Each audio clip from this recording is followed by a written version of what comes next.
അച്ഛനെ അവിടുന്ന് പബ്ലിക്കായി മദ്യപിക്കാൻ നോക്കിയതിൻ്റെ പേരിൽ പോലീസ് പിടിക്കുകയാണ്. നിധി സുധിയോട് ചോദിക്കും, നമുക്ക് പോയാലോ, കുറേ നേരമായില്ലേ ഇവിടെ ഇരിക്കുന്നു. സുധി ചോദിക്കും, പോകാറായോ? നിധിയെ കാണാൻ നല്ല ഭംഗിയുണ്ട്.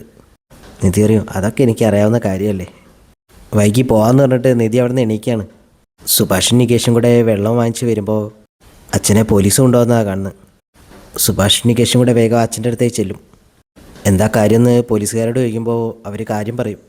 അച്ഛനാണെങ്കിൽ അതിനെ ന്യായീകരിച്ച് പറയാണ്. സുധി നിധിയും അങ്ങോട്ട് നടന്നുകൊണ്ടിരിക്കുകയാണ്. സുധി നിധിയോട് പറയും, നിധി എനിക്കൊരു കാര്യം പറയാനുണ്ട്. സുധി പറയാൻ തുടങ്ങുമ്പോഴേക്കും നിധി പറയും, അയ്യോ അവിടെ എന്താ പോലീസൊക്കെ, വാ നമുക്കൊന്ന് പോയി നോക്കാം. സുഭാഷ് മാപ്പ് പറഞ്ഞതിൻ്റെ പേരിൽ പോലീസുകാർ അച്ഛനെ വിടുകയാണ്. അവർ പോയി കഴിയുമ്പോൾ അച്ഛൻ പറയും, ഞാൻ ആരെങ്കിലും അടിച്ചോ അല്ലെങ്കിൽ ആരോടെങ്കിലും വഴക്ക് കൂടിയോ? ഇല്ലല്ലോ, ഞാൻ ആർക്കും ശല്യമില്ലാതെ 2 പെഗടച്ച് കടലിനെ നോക്കിയൊരു പാട്ട് പാടാമെന്ന് കരുതി. അത് ഇത്ര വലിയ രാജ്യദ്രോഹ കുറ്റമാണോ? അതും പറഞ്ഞ് കയ്യിലിരുന്ന മദ്യം എടുത്ത് അച്ഛൻ കുടിക്കുകയാണ്. സുധീർ, നിധി കണ്ടില്ലേ, ഇതാ ഞാൻ ഇയാളെ കൊണ്ടുവരണ്ടെന്ന് പറഞ്ഞത്. നിധി ആ മദ്യക്കുപ്പി വാങ്ങി കളയാണ്. എന്നിട്ട് പറയും, അച്ഛന് ഇൻ്റർനാഷണൽ കാര്യങ്ങളെ പറ്റിയൊക്കെ അറിയാലോ, ഈ ചെറിയൊരു കാര്യം അറിയില്ലേ? എന്തിനാ ഇങ്ങനെ ഒരു നല്ല ദിവസം സ്പോയിൽ ചെയ്യുന്നത്? മക്കളോടൊപ്പം ആദ്യമായിട്ടല്ലേ ഇങ്ങനെ വരുന്നത്? അച്ഛൻ പറയും, ഞാൻ വന്നതല്ലല്ലോ, നീ എന്നെ കൂട്ടിക്കൊണ്ടു വന്നതല്ലേ, എന്നിട്ടിപ്പോൾ എല്ലാ കുറ്റം കൂടി എൻ്റെ തലയിൽ വെക്കുക. നിധിക്കും വരാൻ താല്പര്യമില്ലെങ്കിൽ അപ്പോൾ പറഞ്ഞാൽ പോരായിരുന്നോ? ഇങ്ങനെയൊക്കെ ചെയ്യണോ? സുധീറും, നമുക്ക് പോവാം, നികേഷ വാടാ, നിധി വാ. സുഭാഷിനോട് വരാൻ പറയും. അവർ 4 പേരും അവിടെ നിന്ന് തിരിച്ച് പോരുകയാണ്. 2 ഓട്ടോയിലായിട്ട് അവർ വീട്ടിൽ വന്ന് ഇറങ്ങും. അവിടെ വന്നിട്ടും എല്ലാവരും കൂടെ അച്ഛനോട് ചൂടാവുകയാണ്. ഹരീഷയ്ക്കും, എന്താ പ്രശ്നം ഉണ്ടായത്? സുധി കാര്യം പറയുമ്പോൾ ഹരീഷയ്ക്കും, എന്തിനാ ഇയാളേക്ക് അങ്ങോട്ട് കൊണ്ടുപോയത്? സുധി പറയും, കൊണ്ടുപോയ ആൾ ഇതാ നിൽക്കുന്നു, നിധി. സുഭാഷ് പറയും, എന്തിനാടാ നിധിയെ കുറ്റപ്പെടുത്തുന്നത്? അവളെന്ത് ചെയ്തു? നികേഷും നിധിയെ സപ്പോർട്ട് ചെയ്ത് സംസാരിക്കും. അപ്പോഴും അച്ഛൻ്റെ തെറ്റ് സമ്മതിക്കുന്നില്ല. നികേഷ് പറയും, പുറത്താക്കണം ഇയാളൊക്കെ ഇവിടുന്ന്. അച്ഛന് ദേഷ്യം വരും അത് കേൾക്കുമ്പോൾ. അച്ഛൻ നികേഷിൻ്റെ അടുത്ത് വന്നിട്ട് ചോദിക്കും, നീ ആരടാ എന്നെ എൻ്റെ വീട്ടിൽ നിന്ന് പുറത്താക്കാൻ? അപ്പോഴേക്കും സുഭാഷ് പറയും, നികേഷേ നീ അകത്ത് പോ, എല്ലാവരോടും അകത്ത് പോകാൻ പറയും സുഭാഷ്. സുഭാഷും അകത്തേക്ക് പോകുമ്പോൾ അച്ഛൻ നിധിയോട് വയ്ക്കും, ഇനി നീ കൂടെ പറയാനുള്ളൂ, വേഗം പറഞ്ഞിട്ട് പോയിക്കോ.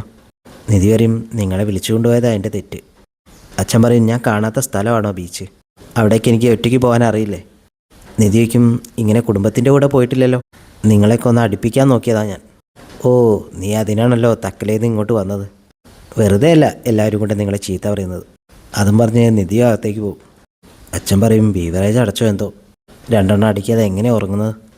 അതും പറഞ്ഞ് സൈക്കിളെടുത്ത് അച്ഛൻ പോവാണ്. രാവിലെ തന്നെ കൊലായിലിരുന്ന് നികേഷ് പഠിച്ചുകൊണ്ടിരിക്കുകയാണ്. സുധി ഒന്ന് വയ്ക്കും, എന്താടാ പരിപാടി? നികേഷ് പറയും, കടല വറക്കാണ്, കണ്ടുകൂടെ? ഓ. സുധി വേഗം അകത്ത് പോയിട്ട് സ്കൂട്ടറിന് ചാവി എടുത്ത് വരും. എന്നിട്ട് സ്കൂട്ടർ മുറ്റത്തുകൂടെ ഓടിക്കുകയാണ്. നിധി വന്ന് നികേഷിനോട് പഠിക്കുന്നതിനെ കുറിച്ച് ചോദിക്കുമ്പോൾ നികേഷ് പറയും, ജസ്റ്റ് പാസ്സായാൽ മതി. നിധി പറയും, പാസ്സാവണമെന്ന് വിചാരിച്ചാൽ പാസ്സാവില്ല, ഡിസ്റ്റിങ്ഷൻ കിട്ടണമെന്ന് വിചാരിക്കും, അപ്പോൾ ഫസ്റ്റ് ക്ലാസ് എങ്കിലും കിട്ടും. ഫസ്റ്റ് ക്ലാസ് കിട്ടിയാൽ നിനക്ക് ഞാനൊരു സമ്മാനം വാങ്ങിച്ചു തരാം. എന്താണെന്ന് നികേഷ് ചോദിക്കുമ്പോൾ നിധി പറയും, നീ ആദ്യം വാങ്ങിക്കേ. സുധി മുറ്റത്തുകൂടെ വണ്ടി ഓടിക്കുന്നത് കാണുമ്പോൾ നിധി ചോദിക്കും, ഇതെന്ത് വട്ട്? നികേഷ് പറയും, കുറേ നേരമായി മുറ്റത്തുകൂടെ റൗണ്ട് അടിക്കുന്നു. നിധി ഹലോ എന്ന് വിളിക്കുമ്പോൾ സുധി ഫോണെടുത്ത് ഹലോ ഹലോ.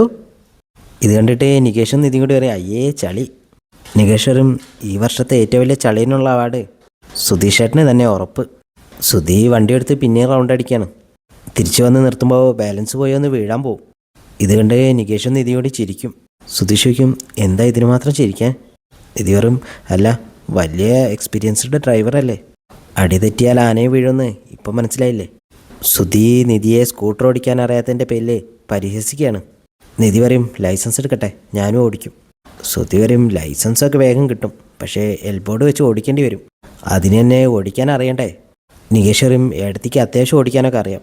സുധി അറിയേ വീട്ടിൽ നിന്ന്, നിധിക്ക് ഇതൊന്നും പഠിക്കാൻ കഴിയില്ല, അത് വേണമെങ്കിൽ ഞാൻ എഴുതി ഒപ്പിട്ട് വരാം.